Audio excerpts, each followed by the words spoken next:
The following NET Connects program is presented in partnership with the Nebraska Department of Health and Human Services. Healthcare costs have been rising. The price tag for healthcare can be one of a family's greatest expenses, but healthcare itself is very important as well. Who can say what one's health is worth? In 2018, Nebraska voters approved expanding Medicaid, which may affect as many as 90,000 more residents. We want to find out about who is eligible for this and how do they get coverage, and then how will it work?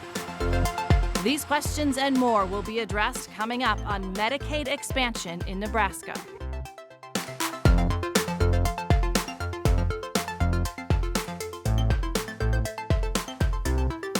Thank you for joining us. I'm Melanie Dawkins. Medicaid expansion was approved by Nebraska voters in 2018. We have a lot of information about Medicaid expansion we want to share with you in this program. We will get right to it with a number of panelists. The Nebraska Department of Health and Human Services is facilitating the implementation and operation of the program in the state. We start with the Chief Executive Officer of DHHS, Danette Smith.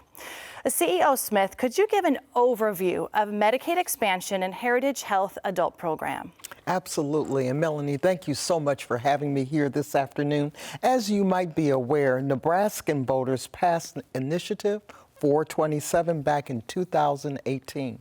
With the expansion, it is going to allow those persons with income that are at or below 138% of the federal poverty line. And let me just talk about what that means for individuals as well as families or households here in Nebraska. We're looking at an income level for an individual that might be at approximately $17,000 for an individual to qualify. And then for a household of four, we're looking at perhaps income of about $36,156 for that particular household. During the expansion period, we've done a lot of work to make sure that we're ready to go, that we're able to serve Nebraskans and provide the right services through the application process as well as eligibility. We've had to look at new technology. We've brought on additional staff. We are making sure that we have call centers in place as well as our staff to answer any questions that Nebraskans may have about their eligibility. Now, Jeremy Brunson is the Interim Director of Medicaid and Long-Term Care Division with DHHS. Director Brunson, what is the new criteria that enrollees have to meet for Medicaid expansion? Thanks, Melanie. As mentioned by CEO Smith, any 19 to 64-year-old Nebraskan that meet the income guidelines that CEO Smith mentioned could potentially be eligible for expansion. So we anticipate that approximately up to 90,000 additional Nebraskans may qualify. And expansion really opens up opportunities for those that maybe haven't qualified for Medicaid in the past to potentially be eligible through expansion. It could include childless adults, college students, 19 to 20-year-olds. So there are new people that might qualify based on their income level. And to build off of what CEO Smith talked about, those income limits that she talked about for an individual or for a family of four are really the limit, the cap. So anybody that's making below that could possibly qualify. Well, the Deputy Director of Policy and Communications for Medicaid and Long-Term Care with DHHS is Nate Watson. So, Nate, besides helping more Nebraskans with expansion, how does this program impact what has been in place? Sure. Thank you, Melanie. Traditionally, Medicaid has served young people, so young children, our senior citizens, and for folks at an age in between, has primarily been geared towards disabled people. So people that Social Security has declared disabled, or certain parents with very low incomes who have small children have also qualified. And so what expansion does is, for the first time, it opens up that qualification to individuals 19 to 64, so folks who are of working age, who are not disabled, and who maybe don't have small children, or who are over the income guidelines for that particular category, who can qualify for the first time as long as they meet those income guidelines. And in the program, our traditional program has generally been served through managed care, which in Nebraska we call Heritage Health. And the people that are coming on to Medicaid through expansion will also be served by Heritage Health, by our managed care plans, our managed care organizations. And so they will get their physical health, which are things like doctor's visits and so forth, their behavioral health, which could be a psychiatrist or mental health help, as well as their pharmacy, so the prescription drugs that their doctor or their healthcare provider has recommended they have, will also be covered. And so all individuals in expansion will receive this particular group of services, which we call the basic services package, and then certain individuals, due to their current temporary conditions, so 19 and 20-year-olds, pregnant women, as well as those folks we deem medically frail, they will also receive vision, dental, and over-the-counter medications. CEO Smith, how has DHS gotten the word out about expansion around the state? So my staff have just done a phenomenal job with communicating to both the community, the minority communities about the Medicaid expansion. We're very excited about it. And so let me talk about a couple of things that have been occurring. They've been doing community caravans where they're actually going into the community, actually meeting with people who could possibly be enrollees or recipients. The other things that they've done is they've had brochures made up. We've done flyers. They've met with their MCOs. We've met with the local public health departments, Department on Aging.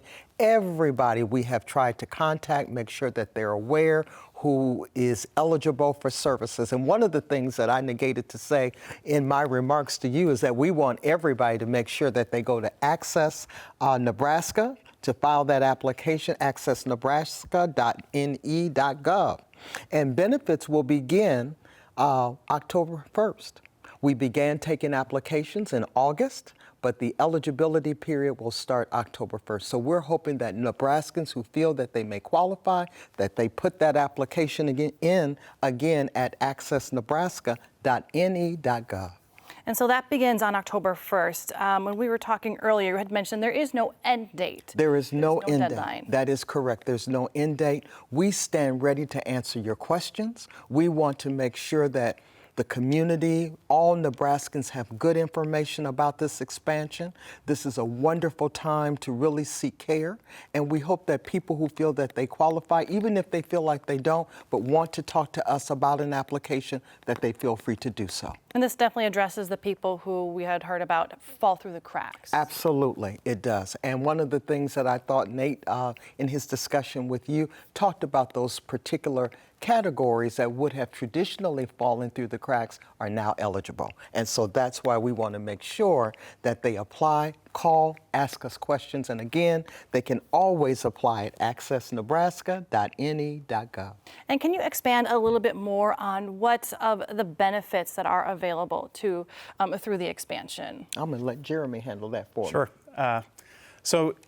What we would describe it as is a fairly robust, comprehensive benefit plan. So it's going to cover your physical health. Nate Watson mentioned doctor's visits. We cover therapies like speech and physical and occupational therapy. It also covers a pharmacy benefit. So if somebody needs to have a prescription, they can have that covered. And also, many other services, inpatient, outpatient, surgeries, number of services, ambulatory care across the board. So we have a very robust coverage. It's very comparable to many commercial plans that are on the market. Covers a lot of services for individuals, including the behavioral health services, which are also very important to couple with the other physical and pharmacy coverage as well. And definitely coming more increasingly important in discussions of having access to more behavioral health problems. Well, we want to remind our viewers that you can find out more information on this topic at netnebraska.org/Medicaid expansion, also at dhhs.ne.gov. And let's talk a little bit about, with Director Brunson, about signing up for Medicaid expansion services. That's already underway. To date, has expansion been successful? I would say yes. So we actually began taking applications on August 1st, so we're just over a month into the process and helping Nebraskans as they apply for benefits.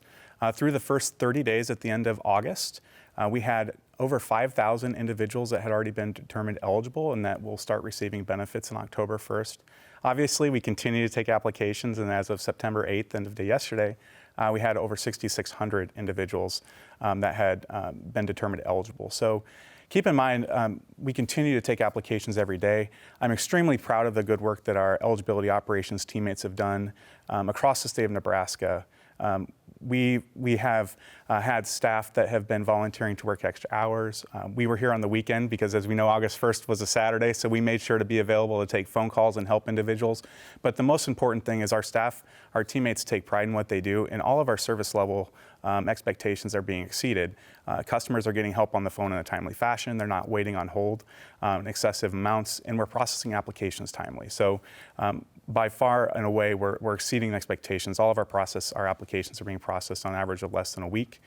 So individuals are getting notification that they're eligible or not, and then the process by which they can appeal if they have a determination that they feel is incorrect. And in our discussions earlier, you had mentioned that this now applies to people who are considered medically frail. Yeah. Can you talk a little bit more about that? Sure. So traditionally, folks who've been determined disabled by Social Security receive Medicaid.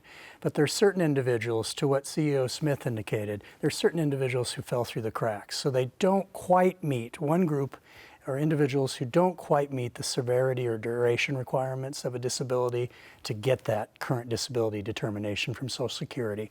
But these are individuals who still need some extra help. And so what Heritage Health Adult Medicaid expansion in Nebraska will do, for the first time, these individuals will receive that robust and comprehensive package that Interim Director Brunson spoke to, that coverage that's comparable to what folks who get their coverage through work might receive. But because of their current condition, they're going to get that extra help they need of dental, vision, and over-the-counter medications. So helping them, rather than fall through the cracks, help them. And reaching that population that sometimes isn't aware of what to do. So that's, yeah, very helpful. Thank you.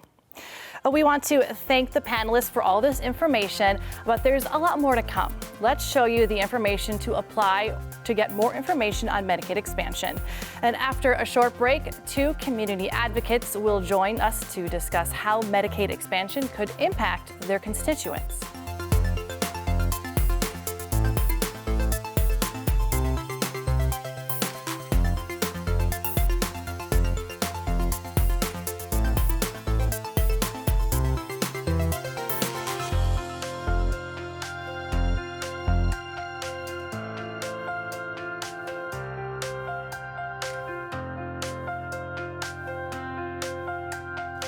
Welcome back. Along with Medicaid and long-term care's Jeremy Brunson, we are joined by 2 advocates for the expansion program, Dr. Donna Polk and Dr. Lazaro Spindola.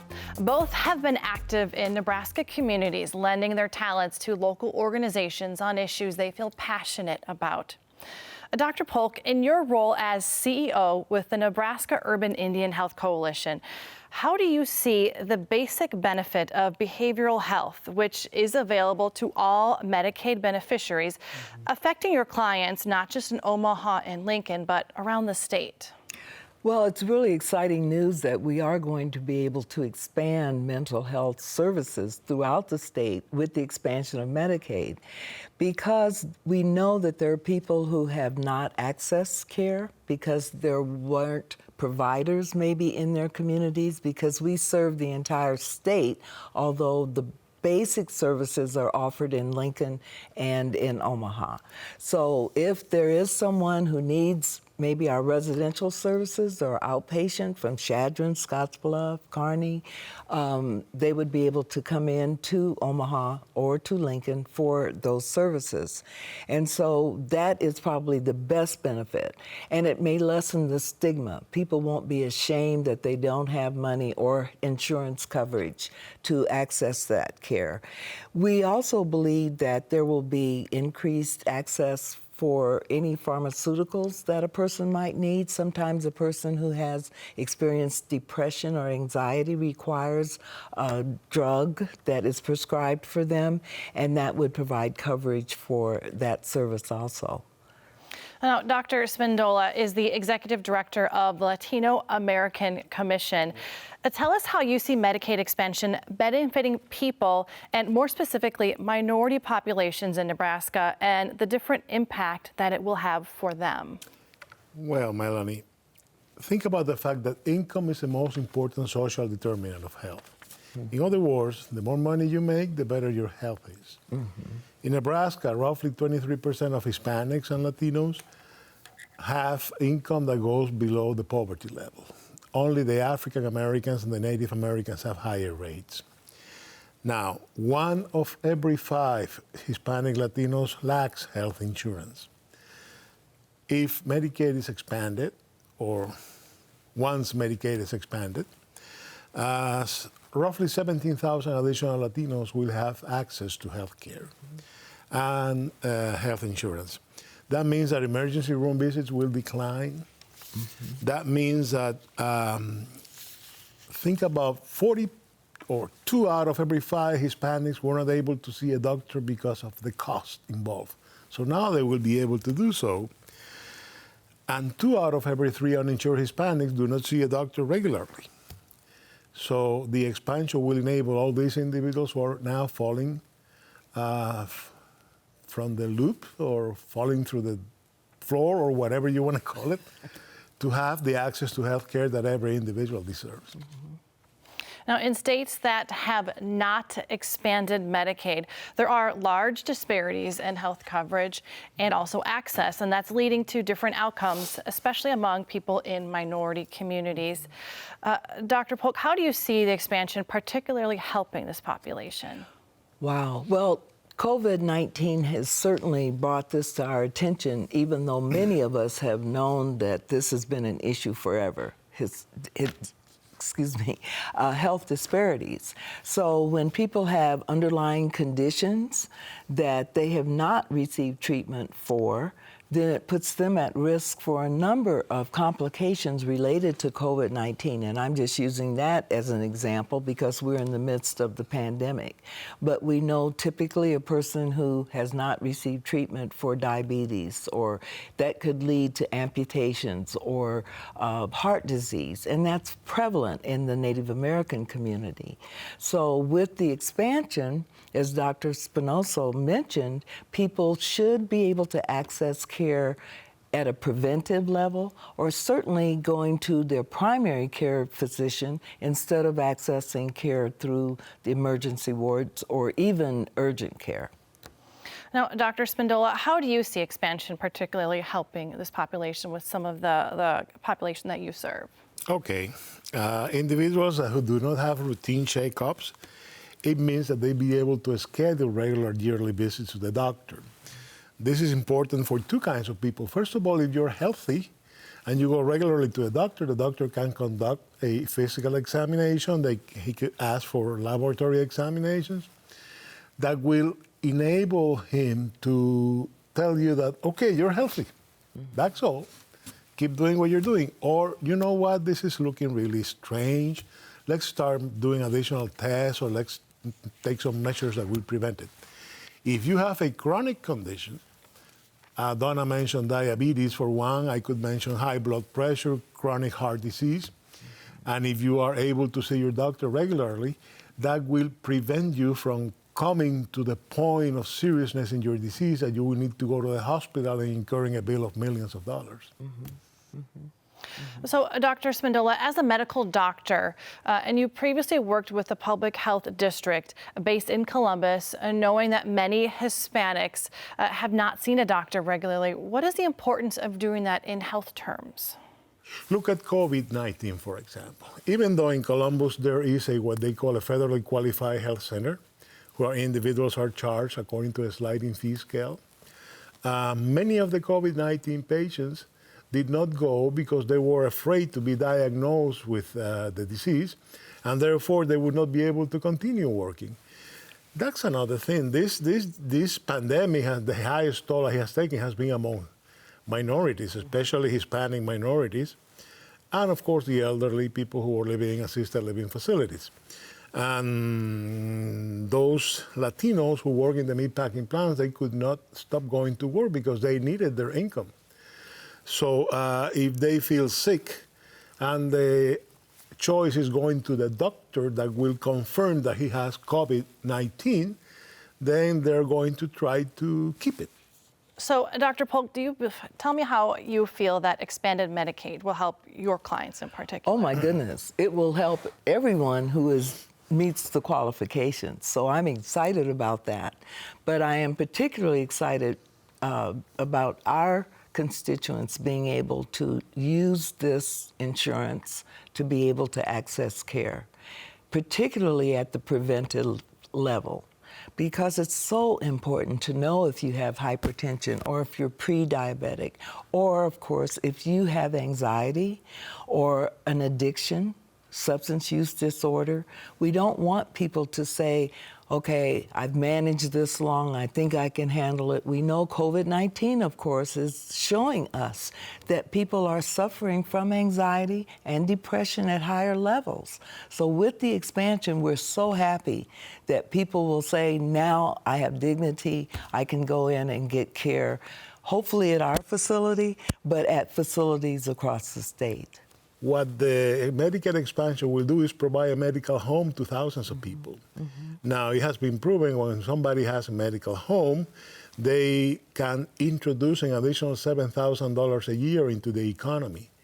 And that money is multiplied by 8.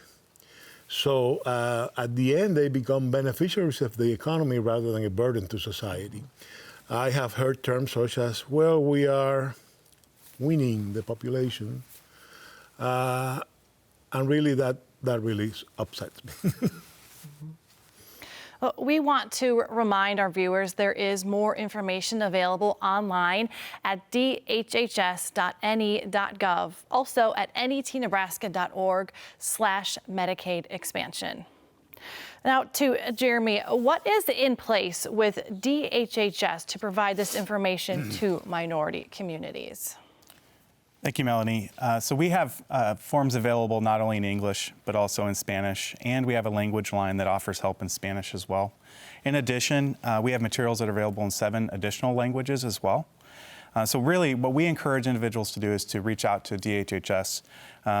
We can be contacted at our website at accessnebraska.ne.gov, and we welcome phone calls via our toll-free phone line at 855-632-7633.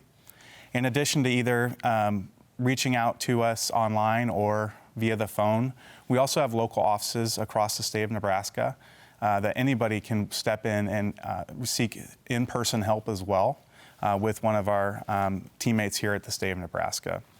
One of the things that we've also been focusing heavily on, beyond sharing the message directly from the department, is working with providers in our communities, community partners, and advocates for individuals that might be eligible for Medicaid expansion. We know that often relationships are built with those providers and other organizations. We wanted to equip them with the information necessary so that way they can help individuals when they come and reach out to them. So we've, to that end, done well over 100 presentations and had many conversations across the state through the summer and early fall months, and we're going to continue doing that into the fall as well.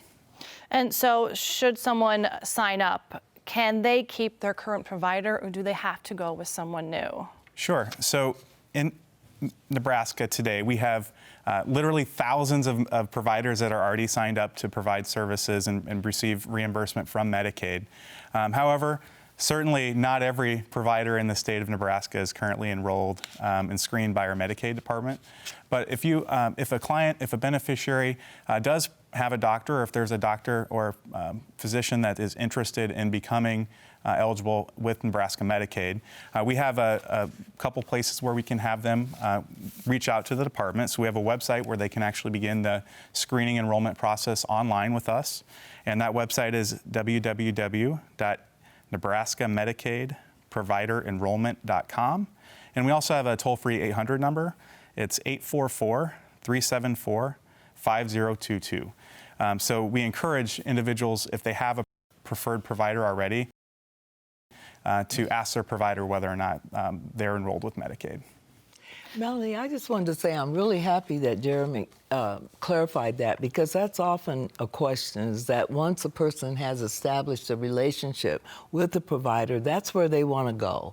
And so just to know that there are so many providers that are already enrolled and others who may not know about it who would become enrolled, I think that's great work that the department is doing.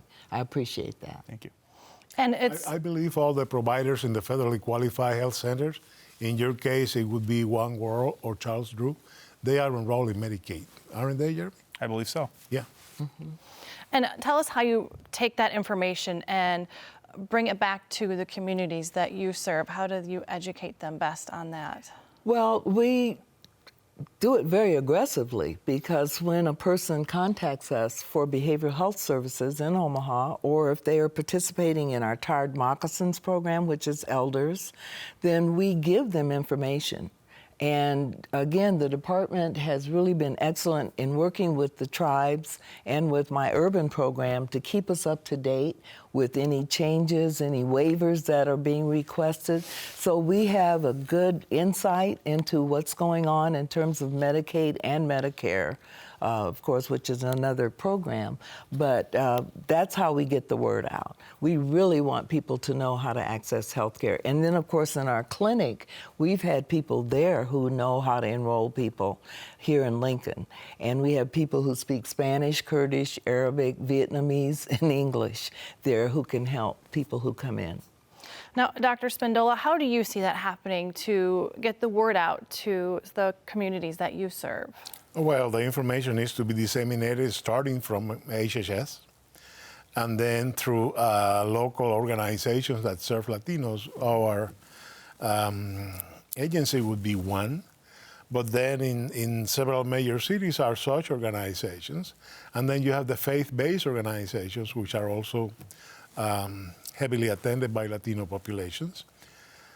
I mean, it's a matter of spreading, outreaching, and disseminating the information. Just the fact that you have Medicaid expansion in Nebraska will not be enough. This is not the kind of things that you can say, well, if we will build it, they will come. No, here you have to take what you build to the people. Mm-hmm. So in our final moment here, if each one of you could take just a short bit of time to share with us how you see that expanded Medicaid can be successful here in Nebraska. Sure. So, from the department's perspective, it's about working together to reach that common goal of making sure that care is delivered at the right place at the right time for the benefit of our Nebraska, our fellow Nebraskans. So it's collaboration across all the different stakeholders within the ecosystem. Mm-hmm. With the Native American community, we hope to see changes in health status so that people are living longer, living healthier. That will be, I think, a good sign that this is working. Mm-hmm. And Dr. Spindola, your thoughts? Before any of this happens, implement it. I mean, we keep hearing it's coming, but where is it? I mean, so the first step would be to implement it. Mm-hmm. And get there. All right. Thank you so much. And I want to thank our panel for their time today and for being such strong advocates. The goal for the Department of Health and Human Services is helping people live better lives. Medicaid expansion in Nebraska is in place to do just that. Thank you for joining us today.